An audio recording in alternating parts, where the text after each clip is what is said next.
어렸을 때 친구들과 함께 모여서 집을 돌아가면서 비디오 테이프를 빌려갔던 기억이 있습니다.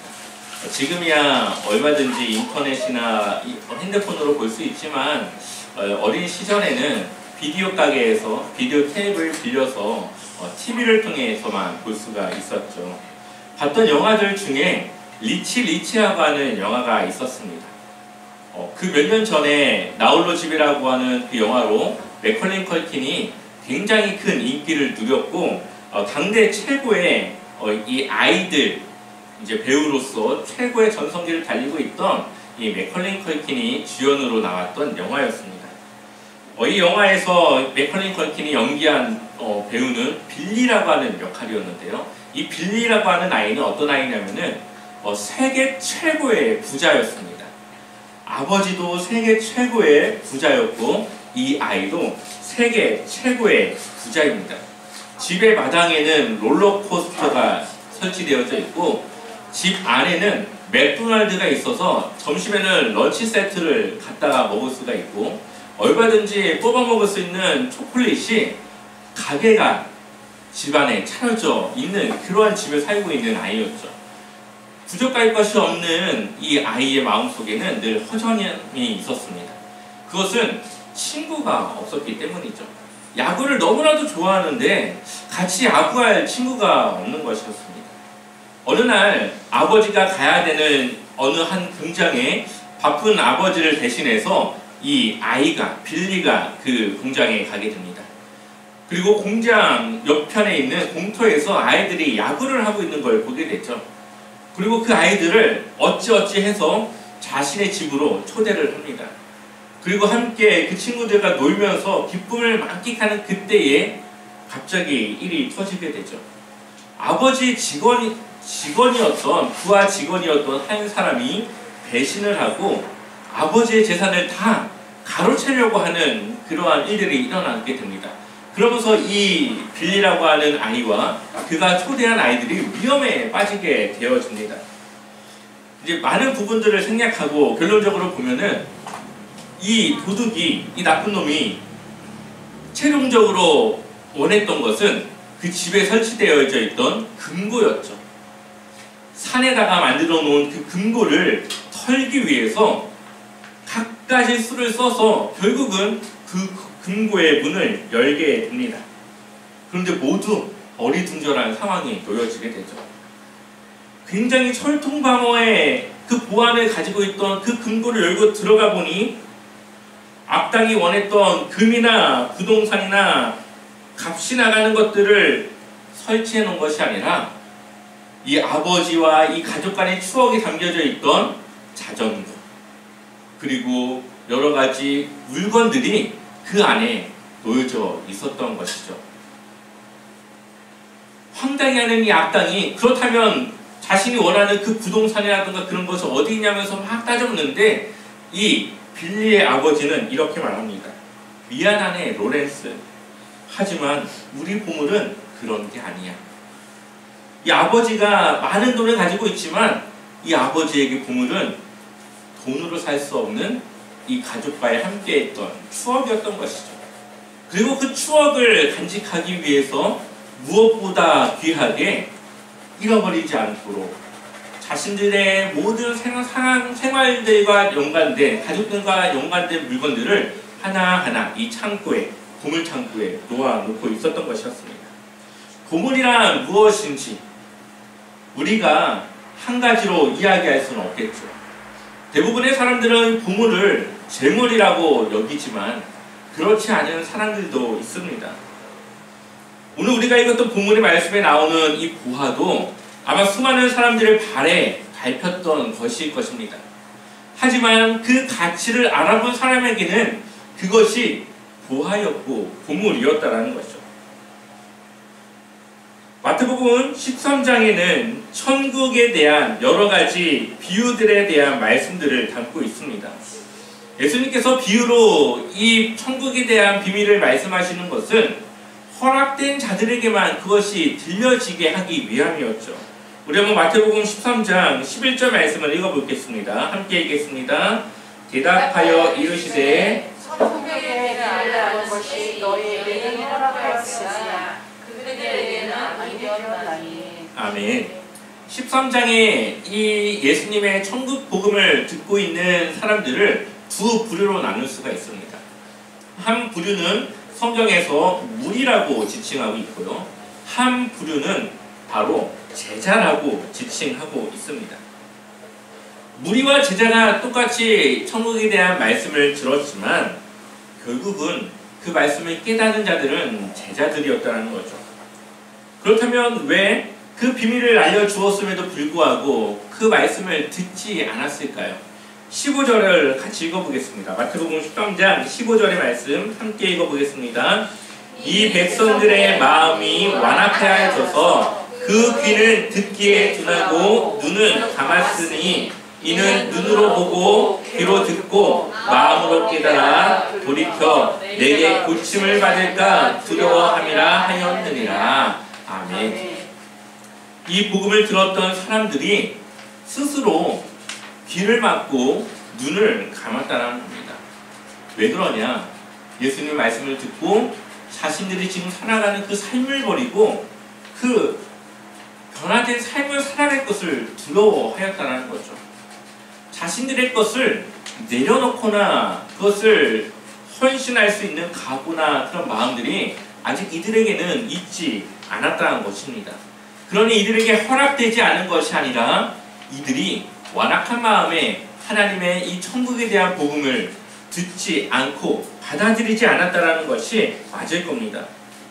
이러한 것으로 보았을 때에 말씀을 듣고 난 이후에 깨닫는 자들, 그 말씀을 통해 변화된 자들은 그 마음에 이미 하나님의 나라가 임하였고 하나님의 자녀가 된 백성이라는 것을 우리가 알 수가 있습니다. 그래서 예수님은 제자들에게 이렇게 물어봅니다. 마태복음 13장 51절을 보면 이 모든 것을 깨달았느냐 하시니 그들이 뭐라고 대답합니까? 그러하오이다. 무리는 그 말씀을 듣고도 깨닫지 못했지만 제자들은 그 말씀을 깨달은 것이죠. 자신들이 무엇을 해야 될지 어떻게 헌신해야 될지를 그들은 알았던 것입니다. 수많은 무리들이 함께 천국 비유에 대한 말씀을 전하고 나눴지만 그 비밀을 듣고 이해하여서 그러한 삶을 결단하고 살아가는 이들은 바로 제자였습니다. 마태복음 13장을 한번 돌아보면 1절을 보면 그날 예수께서 집에서 나가사 바닷가에 앉으시매. 아마 이 집은 많은 학자들은 베드로와 안드레의 집이었던 걸로 추측을 합니다. 그리고 그 집에서 나가 사람들이 모이기 시작하자 예수님은 배를 띄워 그 배에 앉으셨던 것이죠. 2절을 같이 읽어볼까요? 제가 읽겠습니다. 큰 무리가 그에게로 모여들거늘 예수께서 배에 올라가 앉으시고 온 무리는 해변에 서 있더니. 아멘. 예수님이 나오는 것을 보고 무리가 모여들기 시작합니다. 그리고 예수께서 배에 올라가 앉으시고 그 무리는 해변에 서 있었던 것이죠. 아마도 해변에서 불어오는 그 바람이 그 소리를 전달했던 것으로 보입니다. 그래서 예수님께서는 소리가 잘 전달될 수 있는 바닷가에 앉으셨고 뒤에서 불어오는 그 바람이 그 공기에 소리를 실어 그 무리들에게 잘 전달될 수 있었던 것입니다. 예수님이 했던 천국에 대한 비유들은 씨 뿌리는 비유, 알곡과 가라지에 대한 비유, 겨자씨와 누룩에 대한 비유였습니다. 그리고 그 말씀을 마치신 후에 다시 어디로 갑니까? 집으로 돌아갑니다. 우리 한번 마태복음 13장 36절 말씀을 읽어보겠습니다. 함께 읽겠습니다. 이에 예수께서 무리를 떠나사 집에 들어가시니 제자들이 나와 이르되 밭의 가라지의 비유를 우리에게 설명하여 주소서. 아멘. 다시 이제 베드로의 집으로 들어간 것이죠. 그리고 다시 이 제자들에게만 또다시 비유의 말씀을 전하시는데 그 말씀이 바로 우리가 읽었던 말씀, 밭에 감추어진 보화에서부터 그 이후의 말씀들은 제자들에게만 허락된, 제자들에게만 전했던 말씀이었습니다. 그 이전에 밭에 뿌려진 씨에 대한 비유나 그 외에 알곡과 가라지 비유, 그리고 겨자씨와 누룩에 대한 비유들은 천국이 어떻게 우리에게 심겨지고 그것이 어떻게 자라나는지에 대한 비유였다면, 이제는 그 마음에 천국을 가진 그 제자, 그 사람들은 어떻게 살아가야 가야 되는가, 어떻게 살아가는 것이 옳은가에 대한 비유가 바로 이 밭에 감추어진 보화에 대한 비유에 들어 있습니다.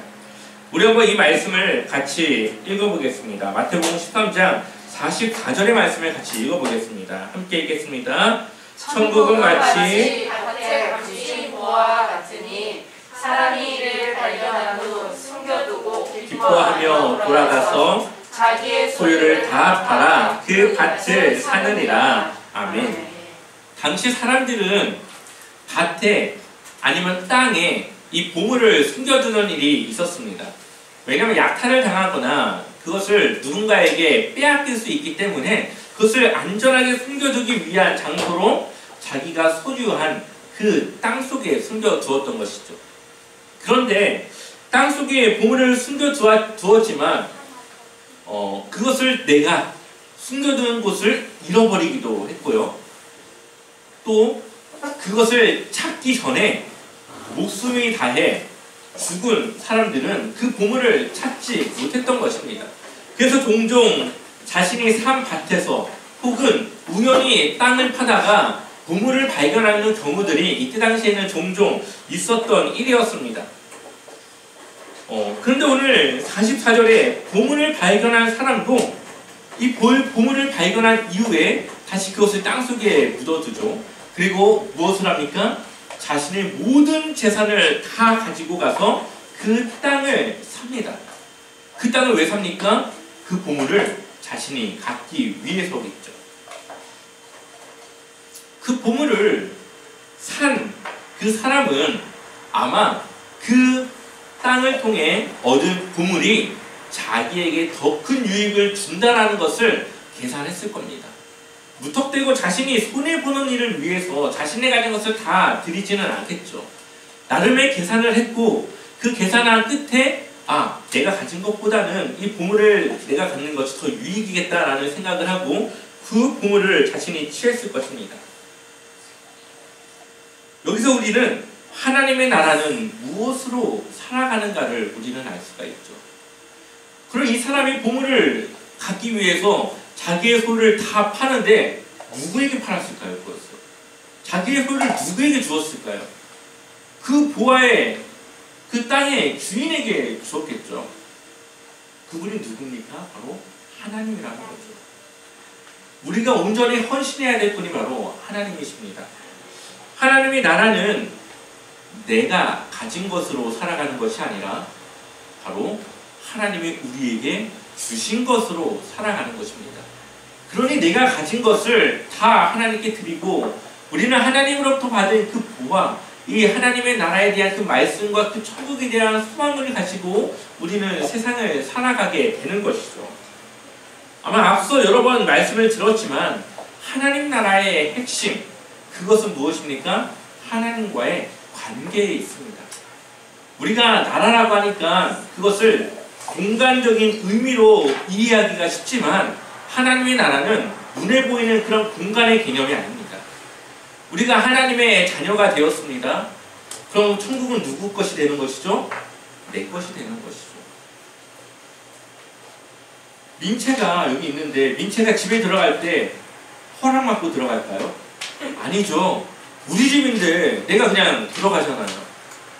우리가 하나님의 자녀가 되고 하나님과의 관계가 바로 섰을 때 천국은 자연스럽게 내 것이 되는 것이죠. 이것이 바로 하나님의 나라입니다. 우리는 하나님과의 그 관계를 유지하기 위해서 무엇을 해야 될까요? 말씀을 따라야 되겠죠. 하나님 말씀에 순종하며 살아가는 것이 우리는 하나님과의 관계를 유지하는 것입니다. 그렇다면 하나님의 자녀라고 말은 하지만 하나님의 말씀과는 무관하게 하나님의 말씀은 내 삶에 안중에도 없이 살아가는 사람들을 구원받았다고 할 수 있을까요? 그렇지 못할 것이죠. 왜냐하면 그 사람은 이미 하나님과의 관계가 없다라는 것이 그 사람의 삶 속에 드러나고 있기 때문에 그렇습니다. 마찬가지로 하나님의 나라를 발견하여 그 가치를 깨달은 사람은 세상의 가치와 방법은 버리고 하나님이 나에게 새롭게 주신 삶의 방법, 바로 하나님의 말씀을 따라 살아가는, 그 말씀에 순종하여 살아가는 그 방법을 택하여 살아가는 것입니다. 하나님의 말씀을 내가 취하기 위해서 내가 가진 것을 버리는 것이죠.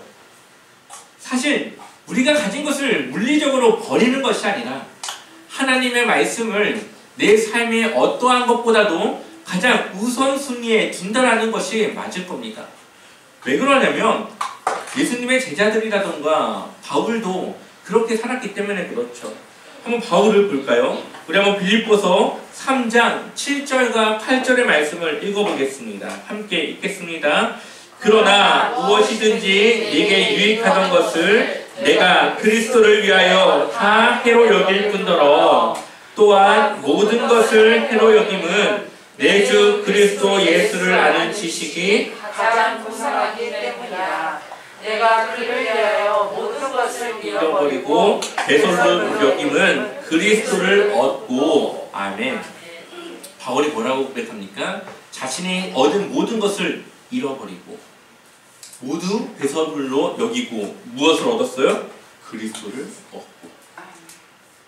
자신이 모든 것을 버리고 예수 그리스도를 얻었다는 것은 그가 하나님의 나라를 소유하게 되었다는 것이죠. 근데 바울은 정말 다 버렸을까요? 버린 것이 아니라 그 가진 것을 하나님을 위해 사용하는 것입니다. 우리가 그 자기의 소유를 다 판다고 하는 것은 이제 그것을 내가 내 삶과 무관하게 여기는 것이 아니라 그것의 사용의 용도를 나를 위한 것이 아니라 이제는 하나님을 위한 것으로 내가 사용의 그 방법과 사용할 그 철을 하나님께로 돌린다라는 것이죠. 왜 그러냐? 바울이 복음을 전하는 데 있어서 말씀만 전했을까요? 그렇지 않습니다. 바울이 그동안 가지고 있던 모든 지식과 모든 자신이 할 수 있는 모든 것을 동원해서 복음을 전하는 데 씁니다. 때로는 자신이 로마의 시민권자라는 것을 드러내진 않지만 가끔 필요할 때 그것을 씁니다. 무엇을 위해서요? 복음을 전하기 위해서. 그러니 우리가 모든 보화를 다 버린다고 하는 것은 내가 이제 그거 신경 쓰지 않고 내가 살아가는 것, 그것이 아니라 그것을 내가 하나님을 위해 쓴다는 것이, 하나님을 위해 헌신한다고 하는 그 뜻이 담겨져 있는 것이죠. 우리가 보화를 갖기 위해서 내가 가진 것을 하나님께 드리는 것입니다. 우리가 보화를 발견한 후에 가져야 할 태도는 내가 가진 것을 하나님의 것으로 인정하며 이제 이것을 나를 위해서가 아니라 하나님을 위해 사용하는 것이죠. 그래서 내가 그것을 빼앗기지 않고 지키기 위해서 하나님의 나라를 내가 얻게 되었는데 그것을 빼앗기지 않고 이제 그것을 지키기 위해서 내가 가진 모든 것을 하나님을 위해 헌신할 수 있는 믿음을 가지고 그렇게 살아갈 때에 우리는 그 보화를 우리가 얻었다라고 볼 수가 있는 것입니다. 이것은 내가 하나님을 위해 손해보는 것이 아니죠. 오히려 더 큰 유익을 얻는 것입니다. 그것을 무엇으로 알 수 있느냐? 그 이후에 나오는 또 말씀을 통해 알 수 있습니다. 우리 한번 마태복음 13장 45절과 46절의 말씀을 읽어보겠습니다. 함께 읽겠습니다. 또 천국은 마치 좋은 진주를 구하는 장사와 같으니 급히 값진 진주 하나를 발견하매 가서 자기의 소유를 다 팔아 그 진주를 사느니라. 아멘. 어떤 상인이 진주를 찾고 있었습니다. 그런데 그가 찾다 무엇을 발견합니까? 극히 값진, 정말 구하기 힘든 그 진주 하나를 그가 발견합니다. 그리고 그가 어떻게 합니까? 자기의 소유를 다 팔아 그 진주 그 하나를 삽니다. 상인은 어떤 사람입니까? 장사꾼이죠. 장사꾼은 무엇이 가장 최우선이죠? 이익을 남기는 것이 가장 최우선입니다. 근데 이 상인이, 이 장사꾼이 그 진주가 얼마나 값지길래 자신의 모든 소유를 다 팔아서라도 그것을 갖고 싶어 했겠습니까? 아마 그 진주 하나가 자신이 가진 모든 것을 다 들어서라도 사야 되는 만큼 아주 값진 하나밖에 없는 그런 진주였던 것이었죠. 아마 그것이 더 큰 가치를 가졌다라는 것을 이 상인은 알았고 자신의 소유를 팔아 그 진주를 산 것입니다. 우리가 제가 사본 적은 없지만 흔히 한정판 이 명품 가방을 얻는 것만 해도 얼마나 큰 기쁨입니까? 나중에는 그것이 가치가 더 올라가죠. 근데 그것과 우리가 얻은 이 천국은 비교할 수조차 없겠죠. 우리가 얻은 하나님의 나라는 한정판의 명품백을 얻은 것이 아니라 하나님으로부터 받을 수밖에 없는, 오직 예수 그리스도로부터 받을 수밖에 없는 그 천국을 우리가 소유했다라는 그 기쁨과 그 감사는 아마 그 어떠한 것과도 비교할 수 없을 만큼 더 크고 넘칠 것입니다. 그러니 우리가 하나님의 나라를 소유를 하고 그 나라를 위해서 우리의 것을 헌신하고 살아가는 것은 오히려 남는 장사라는 거죠. 오히려 더 큰 유익이 그 가운데 있다라는 것을 오늘 우리에게 말씀하고 있습니다. 근데 많은 그리스도인들이 마치 내가 하나님을 위해 내가 이거 좀 손해보지만 하나님을 위해 내가 헌신하는 거야 하면서 그렇게 신앙생활하는 경우들이 있습니다. 마치 내가 희생하며 하나님을 위해 선심 쓰듯 그렇게 헌신하는 사람들이 있습니다. 과연 그러한 신앙생활이 옳을까요? 오늘 우리가 이것도 말씀에서는 그것이 아니라고 말하고 있습니다. 오히려 우리가 하나님을 위해서 헌신할 수 있는 삶을 살아가는 것이 우리에게 유익이고 우리에게 주어진 특권이라고 말씀하고 있는 것이죠. 많은 그리스도인들이 교회에서 신앙생활을 하면서도 그 가운데 기쁨이 없고 만족을 갖지 못합니다. 저는 그러한 이유를 바로 오늘 본문의 말씀에서 찾을 수 있다 생각합니다. 자신의 것을 드리지 않고 하나님의 것을 취하지 않았기 때문이죠.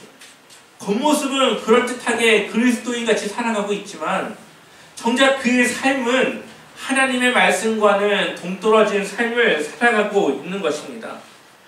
내가 하나님을 위해 헌신하는 것이 자신에게 손해라는 생각을 하며 신앙생활을 하니 그 마음에 기쁨과 만족이 어디에 있겠습니까?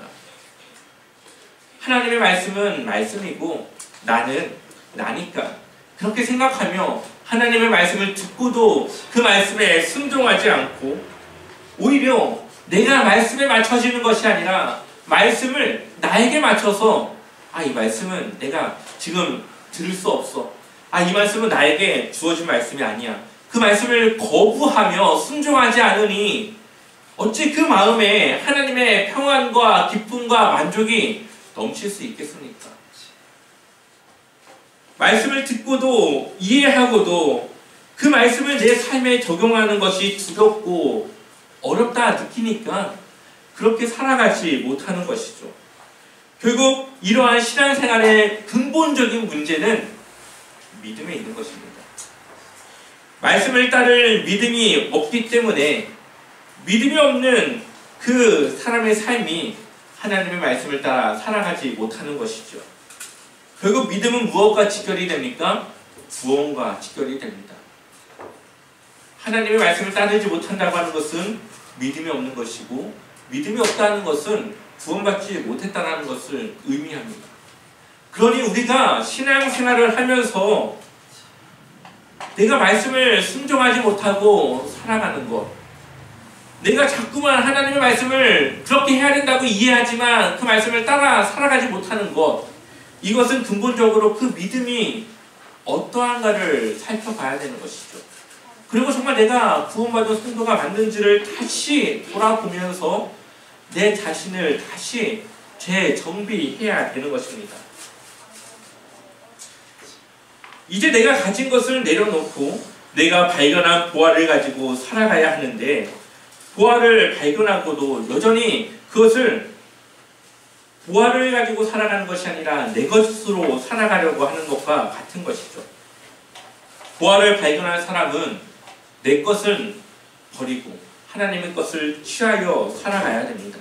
이것이 예수님께서 우리에게 말씀하시는 구원받은 자의 새로운 삶의 방식입니다. 아마 그 방식은 마태복음 5장에서부터 7장까지 우리에게 말씀해 주신 산상수훈의 말씀일 것입니다. 이미 예수님은 그 방법을 말씀해 주신 것이고 이제 우리가 어떻게 살아가는 것이 옳은가를 말씀해 주고 있는 것이죠. 하나님의 도우심을 받고 하나님이 나와 함께 하심을 경험하기 위해서는 하나님의 말씀에 우리는 순종해야 됩니다. 말씀은, 성경은 우리에게 무엇을 통해서 믿음을 주는 것이 아니라 우리가 믿음을 하나님께 드릴 때에 하나님이 일하신다라고 말씀하고 있습니다. 여러 경우들이 있는데 이스라엘 백성들이 요단강을 건널 때에 하나님은 그들에게 무엇을 요구하십니까? 먼저 발을 내디뎌라. 믿음의 한 발을 요구하시죠. 그들이 발에 물이 잠기자 하나님이 그 바람을 불어 요단강이 마른 땅이 되게 하시고 그들이 마른 땅을 밟고 지나갔다라고 성경은 기록하고 있습니다. 이스라엘 백성들이 가나안 땅을 정복하는데 하나님이 가나안 땅의 사람들을 다 쫓아내고 그 땅에 들어오게 한 것이 아니라 그들이 믿음으로 그 땅을 정복해야 그 땅을 가질 수 있다라고 말하지 않습니까? 가나안 땅을 믿음으로 밟을 때에 그들이 하나님은 그 땅을 그들에게 주었던 것을 볼 수가 있습니다. 하나님의 말씀에 순종하기 위해서 우리가 믿음을 드려야 되는 것이죠. 때로는 우리가 그 말씀을 순종하기 위해서 손해볼 수도 있습니다. 내가 내 것을 손해보고 헌신하고 희생해야 될 때가 있습니다. 그런데 성경은 손해를 봐야, 하나님의 말씀을 통해 내가 손해를 봐야 그 손해본 것을 하나님께서 채우시는 그 은혜를 경험할 수 있다는 것을 말씀하고 있죠. 내가 하나님을 위해서 누군가로부터 모욕을 듣고 욕을 들었을 때에 우리는 하나님의 위로와 하나님이 상한 나의 마음을 치료하시는 그것을 경험할 수 있는 것이죠. 나는 하나님의 말씀을 위해서 아무것도 순종하지 않는데 하나님의 은혜만을 기대한다면 그것은 하나님의 말씀과는 맞지 않는 신앙생활의 모습입니다. 하지만 많은 그리스도인들이 자신은 하나님의 말씀과 다른 삶을 살아가면서 하나님의 도우심만을 구하며 그렇게 살아가고 있는 것이죠. 자신은 여전히 자신의 욕심을 버리지 않았으면서 거기에 하나님의 것을 더 채워줄 은혜만을 구하고 있습니다. 어찌 그 모습이 하나님의 나라를 소유한 하나님의 부활을 발견한 사람의 모습이라고 볼 수 있겠습니까? 우리가 하나님 나라에 살고 있는 하나님의 백성이라면 하나님의 말씀을 따라 우리는 먼저 우리의 믿음을 드리는 것이 옳은 삶일 것입니다. 그렇다면 우리는 왜 그러한 말씀에 충실히 순종하며 살아가는 삶을 살아가야 될까요? 하나님의 말씀은 우리에게 경고하고 있습니다. 우리 한번 47절의 말씀을 읽어볼까요? 같이 읽어보겠습니다. 또 천국은 마치 바다에 치고 각종 물고기를 모는 그물과 같으니. 아멘. 그물에 고기를 모읍니다. 그리고 그것을 어떻게 합니까? 우리 48절 말씀 같이 또 읽어보겠습니다. 함께 읽겠습니다. 그물에 가득함에 물가로 꺼내고 앉아서 좋은 것은 그릇에 담고 못된 것은 내버리느니라. 아멘. 그물에 고기가 가득 차 있는데 그것을 골라냅니다. 좋은 것과 못된 것. 좋은 것은 그릇에 담고 못된 것은 버린다. 이것은 마지막 때에 있을 심판 때의 일을 말씀하고 있는 것입니다. 49절과 50절을 보면 세상 끝에도 이러하리라. 천사들이 와서 의인 중에 누굴 갈라내요? 악인을 갈라내요. 불문불에 던져 넣으리니 거기서 울며 이를 갈리라. 아멘. 주님의 제자로 철저히 말씀에 순종하지 않고 살아가는 이들에게 닥쳐올 결말은 하나님의 나라가 아니라 풀무불이 될 것이라고 말하고 있습니다. 그물에 잡혀진 고기들은 하나님과 무관한 사람들이 아닙니다. 그들도 교회를 다녔고 신앙생활을 했고 자기는 나름 최선을 다해서 하나님을 믿었던 것이죠. 그런데 앞서 말씀드린 것처럼 말씀에 순종한 것이 아니라 자신의 생각대로, 하나님의 것으로 살아간 것이 아니라 자신의 것으로, 주를 위해 살아간 것이 아니라 나를 위해 하나님을 사용하고 이용하며 살아갔던 신앙인들을 하나님은 골라낸다는 것입니다. 그래서 의인 중에 악인을 골라낸다는 것은 우리와 같이 똑같이 교회를 다니지만 결국은 이 교회 안에 모두 구원받은 자들이 있는 것이 아니라 이들 중에는 골라내어져 버려질 자들이 있다는 것을 우리에게 경고하고 있는 것이죠. 하나님의 말씀은 철저히 우리에게 하나님의 말씀에 순종해야 하는 것이 하나님의 나라를 소유한 백성이며 하나님과 함께할 자들이라는 것을 우리에게 말씀하고 있습니다. 앞서 다른 사람들도 하나님의 말씀을 깨달았습니다. 하지만 그것을 자신들이 그렇게 살아갈까봐 두려워 귀를 닫았고 눈을 감았습니다. 그러한 자들이 교회 안에 있다는 것이죠. 어설픈 신앙으로는 우리가 살아가서는 안 됩니다. 얼마나 억울하겠습니까? 나름 자신이 주일마다 예배를 드렸고 나름 헌금도 했고 하나님을 위해 희생했고 헌신했는데 구원받지 못한다면 저는 그것보다 더 억울하고 불쌍한 사람이 없다라고 생각을 합니다. 차라리 세상에서 즐겼다면 이 세상에 살아가는 낙이라도 들었지. 하지만 교회를 나오면서 나름 신앙생활을 했지만 구원받지 못한다면 얼마나 억울하겠습니까? 우리가 해야 될 것은 하나님의 말씀으로 돌아오는 것입니다. 저는 이 말씀을 준비하며 제 모습을 돌아봤습니다. 저의 모습에도 하나님의 말씀에 온전히 순종하지 못하는 모습이 있다는 것을 돌아보며 경각심을 가졌고 하나님의 경고가 바로 나에게 주어진 것임을 다시 한번 돌아볼 수 있었습니다. 얼마나 많은 핑계들이 우리에게 있겠습니까? 하지만 하나님 앞에서는 그것이 핑계가 될 수 없다는 것이죠. 여러분들이 저에게 핑계를 댄다면 저는 그것을 공감할 수 있을 겁니다. 하지만 하나님은 그것을 공감하거나 그것을 이해할 수 없을 겁니다.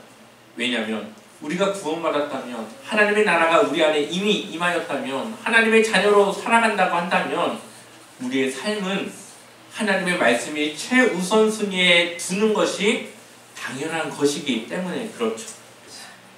그것이 당연한 것이기 때문에 이해할 수 없는 것입니다. 결론적으로 말씀드리자면 누가복음을 보면 한 부자 청년이 예수님께 나옵니다. 그리고 내가 영생을 얻으려면 어떻게 해야 됩니까를 물어봅니다. 그러자 예수님께서는 그 청년의 잘된 점을 말씀하시며 그러나 너에게 한 가지 부족한 점이 있다. 그리고 누가복음 18장 22절에 이렇게 말합니다. 예수께서 이 말을 들으시고 이르시되 내게 아직 한 가지 부족한 것이 있으니 내게 있는 것을 다 팔아 가난한 자들에게 나눠주라.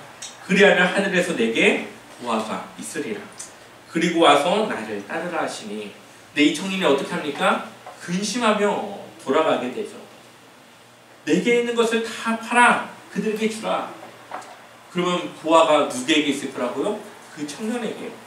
근데 그 청년은 그 말을 순종하지 않습니다. 그리고 돌아갑니다. 그러자 베드로가 물어봅니다. 28절 베드로가 여짜오되 보옵소서 우리가 우리의 것을 다 버리고 주를 따랐나이다. 베드로뿐만 아니라 예수님을 따른 모든 제자들은 자신의 것을 다 버렸습니다. 그리고 온전히 주를 위해 헌신하는 삶을 살아가고 있습니다. 그러자 예수님이 이렇게 대답합니다. 29절과 30절 말씀 우리 같이 합독하여 읽어보겠습니다. 함께 읽겠습니다. 이르시되 내가 진실로 너희에게 이르노니 하나님의 나라를 위하여 집이나 아내나 형제나 부모나 자녀를 버리자는 현세의 여러를 갖고 내 영생을 받지 못할 자가 없느니라 하시니라. 아멘. 하나님의 나라를 위하여 집이나 아내나 형제나 부모나 자녀를 버린 자는, 이게 진짜 버렸다는 게 아니죠. 그들과 관계는 있지만 하나님을 가장 우선순위에 둔다라는 거죠. 때로는 그것 때문에 형제 간의 관계가 틀어지기도 하고 분란이 일어나기도 하고 여러 가지 일들이 일어나니까 여기서는 버린다라는 표현을 쓰고 있는 겁니다. 그런데 하나님께서는 그것을 우리는 버린 것 같이 살았지만 현세의 여러 배를 받고 하나님은 더 많은 것들로 우리에게 채워주시고 내세 죽어서는 영생을 받지 못할 자가 없느니라. 아멘. 우리가 하나님을 위해 온전히 헌신하고 버린 것 같지만 하나님은 오히려 우리에게 여러 배의 축복을 약속하고 있습니다. 근데 우리가 믿음으로 드릴 때에 우리는 하나님의 축복을 경험할 수 있는 것이죠. 담임 목회자가 가장 바라는 것은 무엇일까요? 물론 교회가 있었으면 좋겠다 생각도 하고 더 많은 성도가 모였으면 좋겠다라는 생각도 합니다. 하지만 그것은 있어도 되고 없어도 되는 겁니다. 하지만 한 가지 분명한 것은 여기 계신 우리 성도님들이 구원받고 하나님의 자녀로 살아가는 것, 그것이 가장 목회자의 가장 큰 성취, 하나님으로부터 받을 은혜, 축복 아니겠습니까? 저는 여러분들이 하나님의 말씀을 통해 온전한 삶, 구원받은 성도의 삶으로 나아가길 소망합니다.